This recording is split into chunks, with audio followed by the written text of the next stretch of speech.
பாண்டியன் நிலாவை பார்த்த உடனே பதட்டத்தில் வண்டியே கீழே போட்டுருவார் போல, அவ்வளோ பதறாரு. பல்லவனை பார்த்து கேட்குறாரு, என்னடா இங்கே எதுக்கு வந்திருக்கீங்க அப்படிங்கிறாங்க. அதுக்கு பல்லவன் சொல்கிறாரு, அண்ணிதான் நீ என்ன பண்ணிட்டு இருக்கேன்னு கேட்டாங்க, அதான் நான் நேர்லேயே காட்டிட்டு போகலான்னு கூட்டிகிட்டு வந்தேன் அப்படின்னு பல்லவன் சொல்கிறாரு. பாண்டியன் வாங்க வாங்க வந்து உட்காருங்கன்னு கண்ணனை ஸ்டூல் எடுத்து போட சொல்லி உட்கார வைக்கிறாங்க.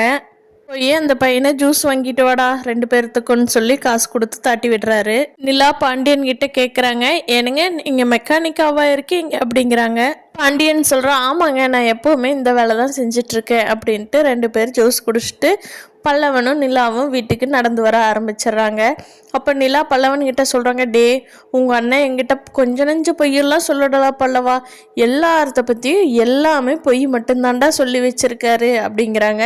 பல்லவன் சொல்கிறான், அண்ணி அண்ணன் எப்போவுமே எங்களை பற்றி மற்றவங்ககிட்ட சொல்லும்போது ஒருபடி மேலே தாங்க நீ வச்சு சொல்லு, மற்றபடி மனசுலாம் ஒன்றும் வச்சுக்காதுங்க அண்ணி. நம்ம சோழண்ணே எப்போவுமே அப்படித்தான், இவங்க 2 பேரும் அப்படி இல்லை, ஆனால் சோழண்ணை மட்டும் கொஞ்சம் எக்ஸ்ட்ராவாக பொய் சொல்லி நம்ம குடும்பத்தை எல்லாரும் தப்பாக பார்க்கக்கூடாதுன்னு நினைப்பாங்க நீ, அவ்வளோதான்.